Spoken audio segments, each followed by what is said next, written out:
doctrine in law na in Latin, it's a Latin phrase that says res ipsa loquitur. The thing speaks for itself. The best witness against Inday Sara, or I'm sorry to be very informal, for the best witness against the Vice President is herself. Kasi hindi lang niya once sinabi ito inulit-ulit pa niya At sinabi niya hindi siya nagbibiro. Idagdag natin dito yung isa pa niyang interview na sinabi niya, nai-imagine niya na pinupugutan niya ng ulo ang Pangulo. Ikaw yung pangalawang pinakamataas na opisyal ng Pilipinas. Yan ang salita mo. Ngayon, pag sabihin niya taken out of context, she did not qualify. Sinabi niya, may kinontrata na siyang mamamatay tao. And alam natin kayang gawin. Because may mga issue ng EJK At kasali dito sa sakdal ng articles, yung extrajudicial killings na siya ang nagpatuloy nung naging mayor siya ng Davao. And may mga testigo, mga sarili niyang tauhan na inutusan niya na gawin yan. Ihambing natin ito doon sa isang kawawang guro na nag-post sa social media na sinabi niya magbibigay siya ng 20 million kung merong papatay kay former President Duterte. Ano nangyari? Hinuli. Kinasuhan. Siya ba ay may kapasidad na magbigay ng 20 million? Wala. Kahit 100, wala. And itong gurong ito ay awardee bilang outstanding na guro. Yun walang kapasidad na itupad yung kanyang banta. Itong Vice President may kapasidad na gawin yung kanyang banta. May pera, may koneksyon, nasa kapangyarihan, at may mga DDS, double death squad. Ayon sa testigo, si Las Cañas. Attorney, si Vice President Sara ba may kasaysayan ng karahasan? Naalala nyo, nung siya ay mayor, meron siyang binugbog in front of TV cameras. Yung kawawang sheriff na ipinatutupad lang yung kautusan ng husgado.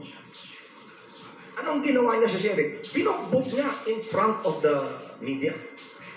Ito yung balita namin, nagtago na yung sheriff sa takot. Kung sa ating ordinaryong tao, at ordinaryong tao rin ang gumawa sa iyo, anong gagawin mo? Ititimanda mo. Itong kawawang sheriff, nagtago. History of violence, maliwanag. Attorney, educate us dun sa pag-i-interpret ng narinig namin. Kasi sabi nila, ang wikang Pilipino ay hindi sa literal natin ini-interpret, kundi dito sa diwa ng pagkakasabi at sa mensahe ipinaparating sa targeted audience. Parang teenager na bago magkasintahan, pag sinabi ng babaeng, baliw ka, ngingiti yung lalaki, ay baliw na baliw talaga ako sa iyo. Kung iba mag-i-interpret niyan, live illusion. Ay, hindi, kung iba, yung term na baliw, kung magkakaroon ng interpretasyon. Ganon din sa mag-asawa na nagmamahalan. Yung masasamang salita ay love language nila. Ang tanong ko po sa inyo, sino ang pwedeng mag-interpret ng mga pahayag na yon? Kasi mukhang doon pumunta yung depensa ni VP Sara. Sabi niya, misquoted. Ganito yun, no? Yung karakter ng tao ang importante. Number 1. Propensity to violence. Number 2. Ano yung history ng tao? Okay? Number 4. In what context niya sinabi? In what context? Nag-zoom siya. Nasaan siya nung panahon na yon? Nakakulong, nagtatago sa opisina ni Paulo Duterte. Bakit siya nandun? Yung kanyang chief of staff, si Attorney Zulaika Lopez, dinitain ng Kongreso. It was in that milieu, yung ganong sitwasyon na ginawa niya yung banta. How can you take that out of context? Considering all circumstances attaining at the time.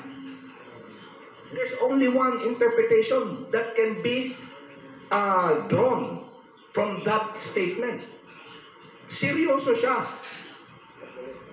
Dahil galit eh. She was triggered. So hindi siya naglalambing nung panahon yun? Hindi yung figure of speech yan. Gaya ng sinabi ko, yung circumstances nung sinabi niya yan. And considering yung kanyang background. Considering yung kanyang background. Ano siya? Masyadong triggered siya nung panahon na yun eh. Anong oras yun? Madaling araw.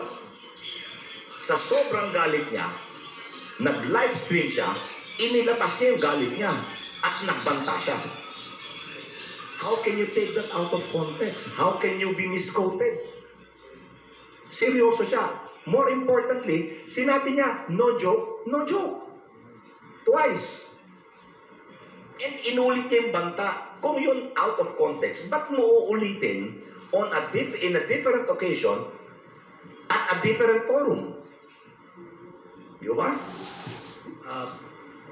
Kung meron mo tayong natutunan dito sa proseso na ito, siguro yung hindi na masurpresa doon sa mga gawi at asta ng impeachment court. Ngayon po na yung kaso ay nakarating na sa ombudsman at di umano ay sinisiyasat, what if natuloy po ang proseso ng paglilitis? At by sudden stroke of fate, nagbotohan sa Senado para i-drop yung Article 2 that deals with yung graft cases sa pangalawang Pangulo. Acceptable ba dito ang prosecution? Ano po ang magiging in relation to the ombudsman? Opo. Mabuti ko nagsalita na si Ombudsman Martires that he is leaving it to the next ombudsman to address the case. He already backed off yesterday. So we welcome that. Because yun ang tamang proseso eh. Ayon sa batas, ayon sa Republic Act 6770, and ayon sa saligang batas. So, hindi na ho namin pinoproblema yon. Dahil sinabi na niya na ang kanyang kapangyarihan lang, sinabi niya, ay mag-imbestiga. Hindi ang magdesisyon at mag-file. Aantayin niya yung kahihinatnan ng impeachment trial, which is tama. Which is tama. I commend the ombudsman for that. Attorney, dun sa kaso ng maaaring dun sa 7 artikulo, may sakdal doon na pwedeng isamon ang record ng bangko. Pero sa pagkakatanda ko, yung insidente ay mahigit ng 10 taon. Binulgan ni dating Senador Antonio Trillanes yan. Tanong ko po sa inyo, kasi sabi ng mga bangkero, ang inaatas lang daw naman sa kanila ng batas, 10 taong hahawakan yung mga bank records. Maliban po sa bangko, saan pa pwedeng makuha yung mga records na ito? Ganito yan eh. Ang AMLA ho ay kompleto dyan. Ang AMLA. Subalit, sinasabi ng mga bangko na 10 taon lang nila pe-preserve. Sa amin ho, kahit sa 10 taon na yun, may mahuhukay na kami. Sa 10 taon na yun, marami na kaming nahukay. And besides, meron ng AMLA.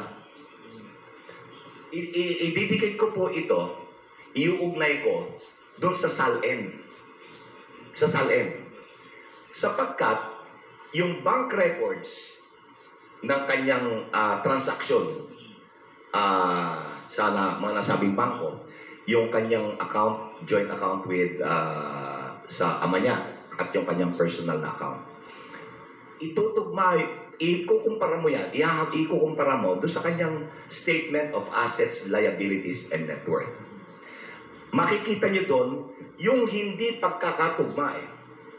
Ang sabi niya, hindi, nag-file naman ng SALN eh.